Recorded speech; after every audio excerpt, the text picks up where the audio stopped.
Ce soir, Justin Trudeau n'en démord pas. Le Québec peut modifier la Constitution à son gré. On en débat avec notre panel de députés. Et toujours sur ce projet de loi 96 au Québec, quels sont les impacts à prévoir sur les communautés francophones en milieu minoritaire? On retrouve les politologues Stéphanie Chouinard à Toronto et Frédéric Boily à Edmonton. Et maintenant que plus de la moitié des Canadiens ont reçu une première dose de vaccin contre la COVID, doit-on prioriser les plus vulnérables ou les enfants? La docteure Nathalie Granvaux répond à nos questions. Bonsoir, Mesdames, Messieurs. Le premier ministre Justin Trudeau persiste et signe. Le Québec peut bel et bien modifier la Constitution canadienne de son propre gré pour y inscrire qu'il forme une nation et que le français est sa langue officielle. En ce jour de reprise des travaux aux communes, M. Trudeau a aussi affirmé que les critiques à cet égard du reste du Canada sont injustifiées. Le premier ministre a été interpellé donc encore une fois au sujet du projet de loi 96 du gouvernement Legault, déposé il y a 2 semaines à l'Assemblée nationale. Le gouvernement du Québec s'est prévalu de sa prérogative de modifier la Constitution canadienne afin d'y inscrire que le Québec forme une nation, que la seule langue officielle de cette nation est le français et que le français en est aussi la langue commune. Le premier ministre a pris acte de ce choix qui sera soumis à l'Assemblée nationale du Québec. Une telle réponse demande toutefois d'être formellement exprimée. Est-ce que le premier ministre confirme à cette Chambre qu'il salue la volonté de la nation québécoise? Très honorable Premier ministre. Monsieur le Président, comme je dis depuis longtemps, nous travaillons main dans la main avec le gouvernement du Québec pour s'assurer qu'on soit en train de protéger la langue française au Québec et d'ailleurs partout au Canada, tout en protégeant les minorités linguistiques anglophones au Québec et francophones ailleurs au Canada. Nous allons continuer de travailler avec tous les partenaires et les gouvernements qui partagent ce but. J'ai bien hâte de pouvoir continuer à travailler justement avec le gouvernement du Québec sur cet enjeu. Et le Bloc québécois compte justement déposer cette semaine aux communes une motion pour mesurer les appuis réels des députés fédéraux à ce projet de réforme 96 au Québec. Et pour en débattre, je retrouve pour les libéraux Greg Fergus, pour les conservateurs Pierre Paulus, pour le Bloc québécois Andréanne Larouche et pour le NPD Alexandre Boulris. Bonsoir à vous quatre. Bonsoir. Bonsoir, Je vais commencer avec le Bloc québécois, Andréanne Larouche. M. Blanchette a annoncé cette motion-là il y a quand même plusieurs jours, mais on ne sait pas exactement sur quoi elle va porter. Je vous demanderais d'abord, ça va être quoi le libellé de cette motion du Bloc québécois sur la réforme 96 à Québec? Elle n'a pas encore été déposée, mais ce qu'on sait en ce moment, c'est qu'elle va être vraiment très simple. C'est de rappeler que le projet de loi 96, c'est une prérogative du Québec, puis qu'Ottawa, ça va demander qu'il s'engage tout simplement absolument rien faire pour contrer la demande du Québec. Parce que c'est la seule langue officielle et commune du Québec, c'est le français. Alors moi, comme député ici pour le Bloc québécois à Ottawa, c'est d'empêcher qu'Ottawa s'ingère dans les champs de compétences et les décisions du Québec. Alors voilà, c'est ce qu'on va déposer comme motion pour qu'aucun parti fédéral puisse limiter la prérogative du Québec. Donc, ça va être assez simple, mais on veut un engagement ferme des partis fédéraux. Et cette motion va être déposée quand? Toujours Andréanne Larouche, parce qu'on parlait en début de semaine, on est mardi, ça va être déposé quand? On attend les nouvelles pour le dépôt de la motion, voilà. Bon, on va suivre ça. Greg Fergus pour les libéraux. Votre premier ministre, M. Trudeau, l'a répété encore. Il est d'accord avec le fait que le Québec puisse modifier la Constitution pour y déclarer qu'il forme une nation et que le français, c'est la langue officielle au Québec. Est-ce que vous êtes d'accord avec M. Trudeau et à la lumière de ce que vous venez d'entendre d'Andréanne Larouche, est-ce que vous seriez enclin à voter pour cette motion du Bloc? Non seulement que je suis d'accord avec le premier ministre, je suis d'accord avec le contenu, le fond de cette motion-là. Je pense que le Bloc n'est pas habitué à une situation où la porte est déjà bien ouverte. Le premier ministre a été très clair que le Québec a le droit, la Constitution le permet, que dans des champs de compétences qui relèvent uniquement du Québec, le Québec a le droit de légiférer, de proposer des amendements constitutionnels. Nous sommes tous d'accord. J'espère qu'il faut renforcer le français au Québec, ainsi qu'ailleurs au Canada. On veut certainement s'assurer que le français non seulement soit bien défendu, mais bien promu aussi. Donc, alors, nous sommes là et nous sommes prêts à appuyer le gouvernement du Québec. Donc, en accord avec cette motion du Bloc qui va être déposée plus tard cette semaine. Du côté des conservateurs, Pierre Paulus, votre chef, M. O'Toole, a déjà dit qu'il allait respecter, lui, les compétences du Québec, y compris la modification de la Constitution. Est-ce que vous, personnellement, vous allez voter en faveur de cette motion du Bloc québécois? Exactement. Premièrement, oui, on est d'accord avec ce que le Québec demande, la loi 96, la façon dont cette loi-là est faite et la demande de changement constitutionnel semble correspondre aux possibilités que le Québec a, selon l'article 45. Par contre, en ce qui concerne la motion, il faudra voir comment la motion va être écrite. C'est toujours ça le piège qu'il peut avoir des fois au Parlement. À la base, si on arrive avec une motion qui demande tout simplement de respecter le choix du Québec, considérant l'article 45, etc., ben oui, absolument. Mais si le Bloc décide de mettre d'autres choses qui deviennent un petit peu plus compliquées, là, on verra. Mais pour ce qui est du grand principe, c'est sûr et certain qu'on est d'accord avec le gouvernement. Et les changements apportés au Québec sont très bien. Oui. Au NPD, Alexandre Boulris, M. Singh a déjà affirmé aussi que le Québec a le droit de protéger sa langue. Qu'est-ce que vous pensez de cette motion à venir du Bloc québécois dont on attend toujours le libellé? Bien, on verra comment c'est écrit effectivement, mais j'ai l'impression que le Bloc essaie de défoncer des portes ouvertes un peu, alors que on cherche une division à la Chambre des communes, alors qu'il semble avoir une belle unanimité. On est d'accord que le Québec forme une nation, promouvoir le français, notamment sur les lieux de travail, notamment dans les entreprises sous juridiction fédérale. Donc, je ne sais pas à quoi elle sert exactement encore cette motion-là, d'autant plus que l'Assemblée nationale a même pas commencé vraiment de débattre du projet de loi qui n'a pas encore été adopté. Peut-être que le Bloc pourrait utiliser ces motions à d'autres fins, ou ils veulent juste montrer la belle unanimité de tous les partis autour de cette cause-là qui nous tient tous à cœur. Bon, bien, Andréane Larouche, je vais vous demander de réagir à ça. Vous venez d'entendre vos collègues. On dit, bon, à quoi ça sert finalement cette motion-là? On veut ouvrir une porte qui est déjà ouverte. Pourquoi cette motion? À quoi ça sert? Ben, en fait, c'est que surtout, on veut éviter qu'il n'y ait aucune contestation devant les tribunaux, que le fédéral, en fait, conteste d'une façon indirecte ou directe en finançant un quelconque contestation judiciaire. Donc, c'est vraiment donc, c'est ça qui s'engage à ne pas contrevenir aux demandes du Québec, donc parce que le Québec a le droit de le faire, et à ne pas faire aucune obstruction, de quelque façon que ce soit en finançant une contestation, donc directement ou indirectement.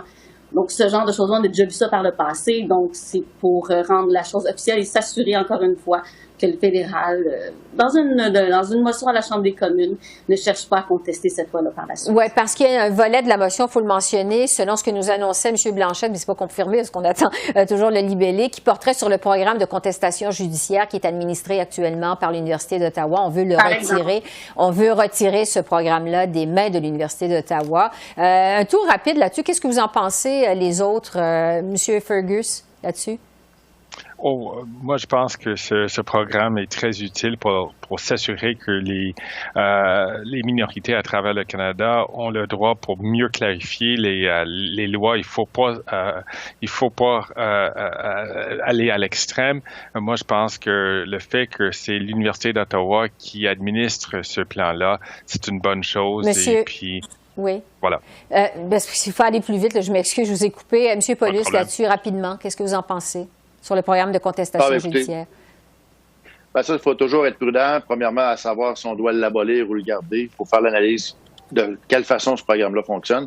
Parce que, par exemple, la loi 21, on sentait qu'il y avait une possibilité que le gouvernement canadien s'en serve. Donc, c'est pour ça que c'est toujours discutable. Mais il reste que de là, avant de dire que oui, on est d'accord à l'abolir, il faudrait voir un peu plus en profondeur. Alexandre Boulris. Bien, c'est sûr que le NPD, comme défenseur des minorités francophones qui ont beaucoup utilisé ce programme-là, nous autres, ça nous tient à cœur, on le défend depuis des années. Et puis, on peut rassurer tout le monde, il n'y a pas d'ingérence politique, c'est géré par l'Université d'Ottawa. Alors, c'est pas du tout une affaire du gouvernement ou même du Parlement, là. Bon, ça fait le tour de cette motion qu'on va attendre cette semaine du Bloc québécois. Évidemment, ce débat-là sur la modification de la Constitution par le Québec, ça survient alors que planent toujours des rumeurs d'élections fédérales pour l'automne. Et ça m'amène à vous parler de l'autre motion du Bloc québécois, une motion sur laquelle vous avez été appelé à voter aujourd'hui et qui demande au premier ministre Trudeau de mettre tout en œuvre, en fait, pour éviter des élections fédérales en temps de pandémie. C'est pas compliqué, là, vous êtes quasiment unanime unanime. Là, tout le monde est d'accord. Vous êtes 327 députés aux communes sur 338 à avoir voté pour cette motion du Bloc. Andréane Larouche du Bloc, vous avez gagné votre point finalement au Bloc, mais il faut quand même rappeler que c'est une motion qui n'est pas contraignante. Là. Est-ce que vous pensez que ça va vraiment contribuer à éviter des élections cet automne sur la scène fédérale? On verra, mais aujourd'hui, vous l'avez mentionné, il y a eu une unanimité à la Chambre pour reconnaître qu'en ce moment, en pleine période de pandémie, c'est surtout pas le temps de partir en élection. On rappelle aussi que tout ça est parti du fait que la loi C-19 a été votée en bâillon, donc il y a eu un bâillon là-dessus, donc on sentait que le gouvernement voulait aller très vite. Alors pour nous, on a senti qu'il fallait absolument rappeler au gouvernement, attention, en temps de pandémie, il y a autre chose à faire et surtout pas partir en élection. Et il y a moyen de s'entendre, hein, puis c'est notre rôle de l'opposition de questionner le gouvernement, de demander des améliorations de projet de loi, mais surtout en période de pandémie, tout éviter pour partir. Pierre Paulus, des conservateurs. Écoutez, moi, le vote, j'étais surpris de voir, premièrement, quand je regardais le déroulement du vote, je voyais que les libéraux votaient pour. Là, je surveillais voir si M. Trudeau votait pour. Lorsque j'ai vu que M. Trudeau votait pour, la première question que je me suis posée, je l'ai mis sur Twitter, j'ai dit, qui va décider que la pandémie est terminée au Canada? Parce que normalement, c'est l'OMS au niveau mondial qui a décidé qu'il y avait une pandémie. Donc maintenant, si M. Trudeau est conséquent, écoute le vote de la Chambre des communes qui est unanime, sauf un, là, M. Sloan, mais tout le reste, tout le monde a voté pour. Donc techniquement, il va falloir attendre que la pandémie soit déclarée comme étant finie. Oui, parce que Greg... ça va aller plus loin que le mois d'août. Bon, Greg Fergus, parce que plusieurs se posent cette question-là, quand ou juste la fin de la pandémie. On se demande qui va décider de la fin de la pandémie, puisque M. Paulus le dit. Est-ce que c'est l'Organisation mondiale de la santé ou si ça va être le Parti libéral du Canada? Écoutez, Mme Bégin, je ris un petit peu parce que de tous les partis, de toutes les formations politiques, il y avait juste une qui a toujours dit on ne veut pas avoir des élections avant la fin de la pandémie, c'est le Parti libéral du Canada, le gouvernement actuel. Je trouve que c'est drôle que le Bloc québécois veut avoir le beurre et l'argent de beurre en même temps, parce que c'est eux qui ont proposé, ils ont dit il faut que les autres formations politiques ont du courage pour faire descendre le gouvernement en pleine pandémie. Ils ont voté pour faire descendre le gouvernement, pour passer en élection, et maintenant, il veut dire passer une autre motion qui l'interdise. Écoutez, pour nous, c'est facile. On ne veut pas avoir des élections durant une pandémie. Alexandre Boulris, qu'est-ce que vous en pensez, le mot de la fin? Il n'y a pas juste les libéraux qui ne voulaient pas d'élection en temps de pandémie. Le NPD aussi, puis je rappellerai à M. Fergus que c'est le cas. Et d'ailleurs, c'est drôle parce que c'est assez ironique aujourd'hui. Le Bloc québécois nous arrive avec ça. Il est à peu près temps qu'il arrive en ville. Mais il y a 6 mois ou 8 mois, le Bloc québécois nous accusait d'être des peureux ou des vendus si on refusait de déclencher des élections. Là, ils ont vu la lumière au bout du tunnel. Je suis bien content qu'ils soient rendus aux arguments du NPD puis du gros bon sens qu'on ne va pas mettre la santé et la sécurité des gens à risque en temps de pandémie. Mais il était à peu près temps que le Bloc arrive là. En tout cas, il semble y avoir une unanimité là-dessus à la Chambre des communes. Greg Fergus, Pierre Paulus, Andréane Larouche et Alexandre Boulris, merci beaucoup. Merci beaucoup. Au revoir. Et on poursuit la discussion sur le projet de loi 96 du Québec, mais cette fois en examinant les impacts sur les communautés francophones en milieu minoritaire. Et pour ça, je retrouve les politologues Stéphanie Chouinard à Toronto et Frédéric Boily à Edmonton. Bonjour à vous deux. Bonjour. Bonjour. D'abord, c'est la première fois qu'on se parle depuis le dépôt de ce projet de loi 96 au Québec, parce que le Parlement canadien ne siégeait pas, évidemment, la semaine dernière. Je vous demanderais donc d'abord, de façon générale, Stéphanie, quelle a été la réaction à ce projet de loi en Ontario? Je vous dirais qu'en Ontario, ce n'est pas le projet de loi, plutôt que la réaction du premier ministre Trudeau qui a fait sursauter en Ontario. Lorsque le projet de loi a été déposé, la première réaction en Ontario, ça a été de se poser la question à savoir si Québec avait les moyens de ses ambitions, surtout du point de vue constitutionnel, à savoir qu'une province pouvait effectivement amender unilatéralement la partie de la Constitution qui concerne cette province-là. Et donc, c'est lorsque M. Trudeau a dit du point de vue d'Ottawa, il n'y a aucun problème, la province a le champ libre, que tout d'un coup, là, il y a de nouvelles questions qui se sont posées en Ontario, à savoir quel pourrait être l'impact de ces modifications-là. Donc, ça a été une réaction en 2 temps, je vous dirais. Et Frédéric, du côté de l'Alberta? Moi, je dirais qu'il y a 3 réactions en Alberta. Une première réaction de la part des columnistes, des chroniqueurs, qui vont un peu dans le sens de ce que Stéphanie vient de dire, c'est-à-dire que on s'étonne de la réaction de Justin Trudeau et on se demande s'il n'y aura pas des conséquences à tout ça, si on ne reviendra pas dans les débats linguistiques et débats constitutionnels du passé. La deuxième réaction, c'est celle de Jason Kenney, qui louange en fait l'approche québécoise et qui dit que c'est une approche tout à fait originale et louable de la part du gouvernement de François Legault et que du côté de Jason Kenney, on est prêt à imiter également le même type d'approche, mais pour l'Alberta, on n'est pas trop, disons, on est avare de détails de la part de Jason Kenney, ce qu'on ferait vraiment avec tout ça. On n'emploierait pas le langage nationaliste, mais on voit ça comme une bonne initiative. Et la troisième réaction de la communauté francophone, c'est-à-dire, là, on est un peu plus circonspect par rapport à la fameuse clause qui permettrait à des étudiants, par exemple, des résidents de l'Alberta, d'aller étudier au Québec avec des frais de scolarité qui seraient mêmes que les Québécois. Là, on a peur d'un exode de cerveau, comme certaines l'ont dit. On va y revenir dans un instant parce que, justement, maintenant qu'on connaît les réactions générales, j'aimerais qu'on se parle de façon plus spécifique de ce projet de loi-là, parce qu'on prévoit aussi que le Québec a la responsabilité dans ce projet de loi, cette réforme 96, de promouvoir et de valoriser le français ailleurs au Canada. Stéphanie, qu'est-ce que ça pourrait vouloir dire concrètement pour les francophones en milieu minoritaire, selon vous? C'est certain que ça a marqué les esprits que pour la première fois de l'histoire de la loi 101, on veuille parler de la francophonie hors extraterritorial, donc à l'extérieur des frontières du Québec.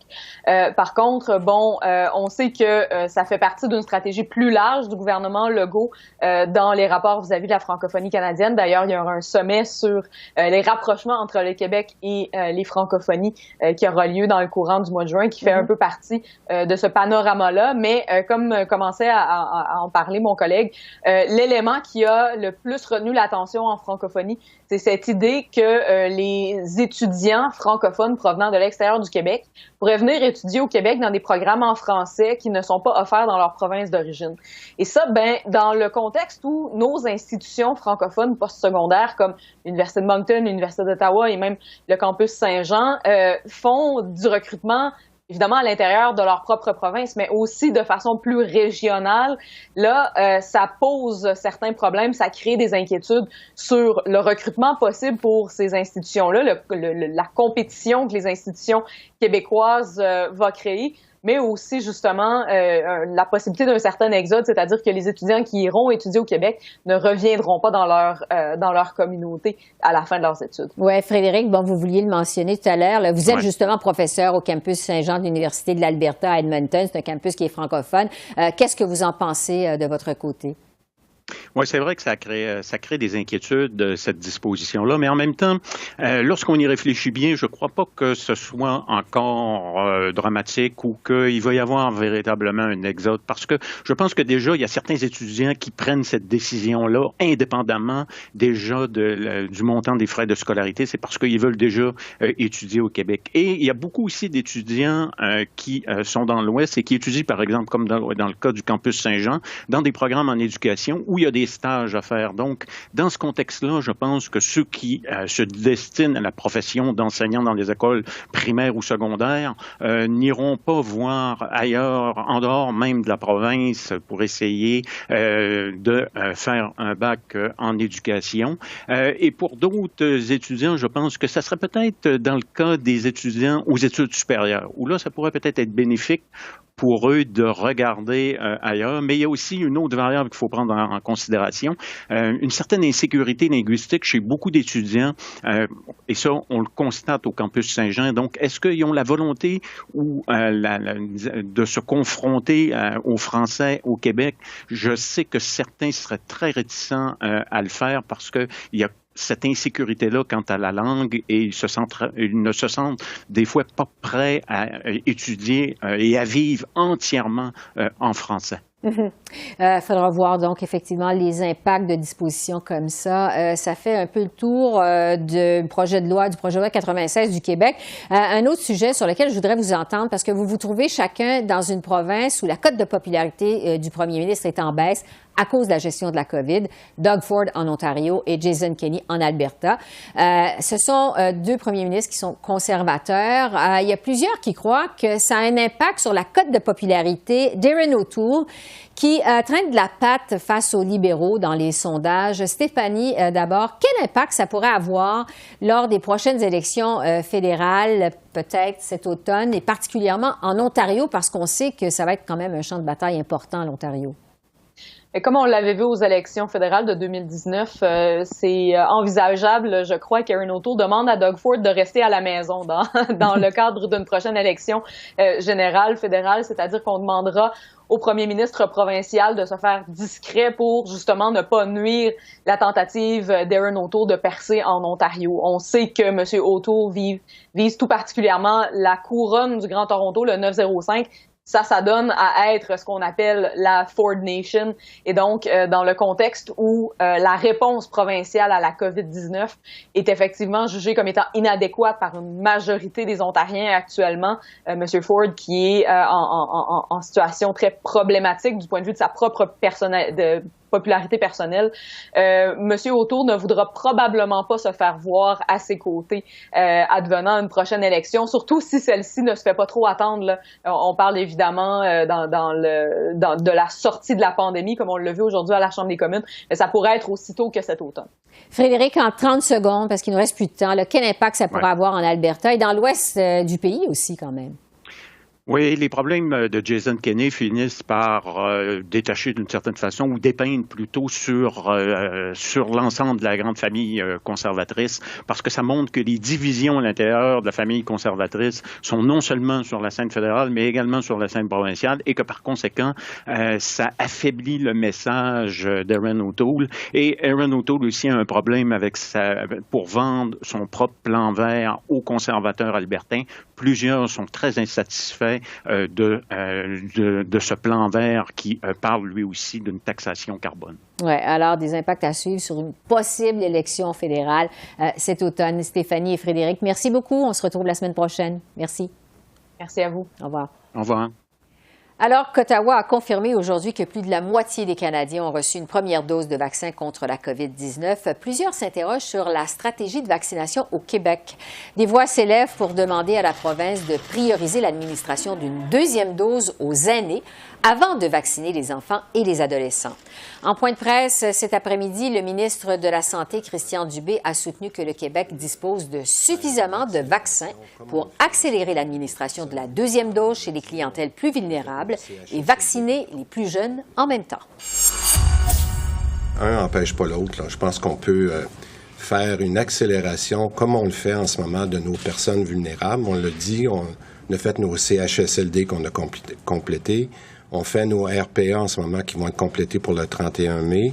On a dit qu'on allait accélérer aussi ce qu'on appelle les ressources intermédiaires pour les soins à domicile. Donc, on est tout capable de faire ça. Puis d'ailleurs, on a demandé à l'équipe de M. Paré de s'assurer qu'on pouvait aller encore plus rapidement de ce côté-là. Je pense au HLM, entre autres.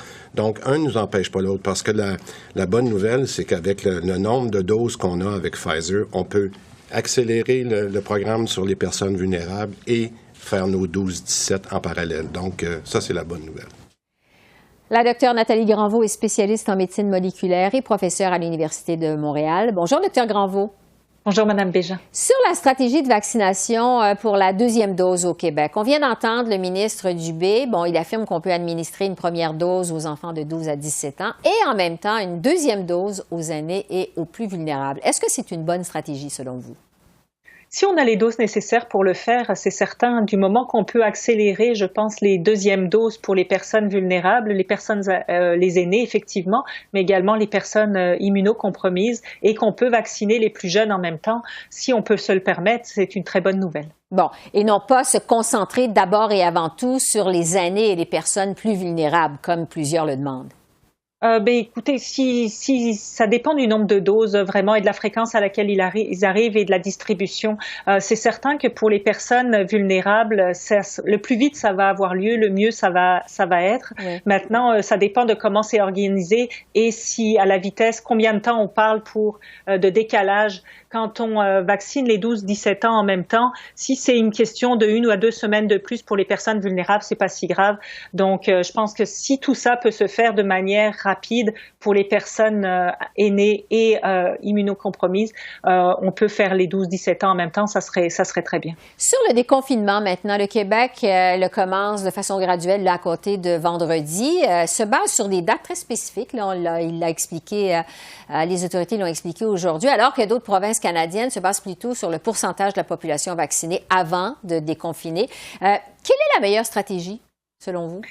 Ben, dans la stratégie québécoise, on a un mélange des deux. On a deux calendriers qui se chevauchent. On a les dates pour certains assouplissements, mais on a également des passages en zone orange ou en zone verte qui sont conditionnels à des facteurs épidémiologiques, à des pourcentages de vaccination. Et ça, c'est ce qu'on a vu aujourd'hui, ce qui a été annoncé. Par exemple, Montréal et Laval ne passent pas en zone orange en même temps que les autres régions. Donc, on va rester en zone rouge pour au moins jusqu'au 7 juin, en fonction de ces paramètres. Donc, au Québec, c'est une combinaison des deux. Puis, c'est peut-être un petit peu plus complexe à suivre, mais j'aime beaucoup c'est le fait qu'on ait des balises et qu'on puisse ajuster le déconfinement en fonction de ces balises-là, malgré les dates qui ont été mises en place. Donc, on fait preuve de prudence, selon ce que vous nous dites. Sur le vaccin d'AstraZeneca, maintenant, qui suscite, comme on le sait, beaucoup de craintes, plusieurs Canadiens qui ont reçu une première dose de l'AstraZeneca espéraient se faire vacciner avec un autre vaccin pour la deuxième dose. Or, le CCNI, le Comité consultatif national de l'immunisation, recommande de ne pas changer de vaccin en cours de route. Qu'est-ce que vous en pensez de cette recommandation, vous? Ce que le CCNI a fait, c'est de dire, en l'état actuel des connaissances, ils ne peuvent pas recommander le mélange des types de vaccins parce que les études sont en cours et on devrait les avoir dans les prochaines semaines. Donc, à l'état actuel des choses, ils préfèrent dire que c'est mieux de rester avec la même technologie de vaccin. Donc ça, c'est finalement ce qui était déjà dit avant. Ils ont juste réitéré cette recommandation-là en fonction de... Mais c'est pas une interdiction, mais c'est sûr que ça sera plus sécuritaire au niveau de notre connaissance sur l'efficacité de la combinaison de deux types de vaccins une fois que les données seront disponibles. Parce qu'il y a d'autres pays qui le font quand même, comme la France, par exemple, qui donnent des doses de vaccins différentes. Est-ce que ça vous a quand même surpris, cette recommandation du CCNI?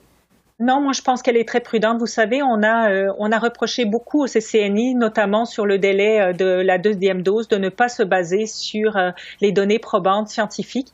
Et on peut pas aujourd'hui leur reprocher de se baser sur les données scientifiques pour prendre cette décision. Je pense que c'est conforme aux connaissances actuelles de se dire que on attendra les résultats. Surtout qu'avec le AstraZeneca, le délai pour la deuxième dose qui est connu est déjà à 12 semaines, donc on a quand même le temps d'avoir les résultats de ces études pour prendre une décision très éclairée à ce moment-là. Enfin, en très peu de temps, là, Ottawa a confirmé aujourd'hui que plus de 50% de la population a reçu une première dose de vaccin. La tendance est visiblement à l'optimisme et au début du déconfinement également. Je me demandais, est-ce qu'on est en train de vivre un faux sentiment de sécurité au Canada, alors que très peu de Canadiens, il faut le rappeler, ont reçu leur deuxième dose, là, contrairement aux États-Unis. Il y a plus de 50% de la population qui ont reçu la deuxième dose de vaccin, ce qui n'est pas le cas au Canada. Oui, je suis d'accord avec vous. Le message est parfois un petit peu ambigu et il faut, oui, c'est très très bien qu'on ait cet engouement de la population et de nos campagnes de vaccination qui fonctionnent très très bien. Mais il faut rappeler qu'effectivement la grande majorité n'ont eu qu'une seule dose et on est donc seulement partiellement protégés. Donc, il faut continuer d'appliquer les mesures sanitaires jusqu'à avoir eu la deuxième dose et 2 semaines après. Donc, oui, il faut faire attention au message et bien prévenir tout le monde même s'il y a du déconfinement, je prends au Québec, par exemple, toutes les mesures d'assouplissement sont accompagnées de continuer d'avoir la distanciation, le port du masque, etc. Donc, il faut continuer de les appliquer jusqu'à ce qu'on atteigne le 75% au moins de la population avec 2 doses et 2 semaines plus tard. Donc, faire attention aux faux sentiments de sécurité. Docteur Nathalie Granvaux, merci beaucoup. Merci à vous. Bonne journée. Alors voilà, c'est comme ça qu'on a vu l'essentiel de l'actualité de ce mardi 25 mai sur la colline parlementaire à Ottawa. Esther Bégin qui vous remercie d'être à l'antenne de CEPAC, la chaîne d'affaires publiques par câble. Je vous souhaite une excellente fin de soirée et je vous dis à demain. Et surtout, d'ici là, continuez à prendre soin de vous.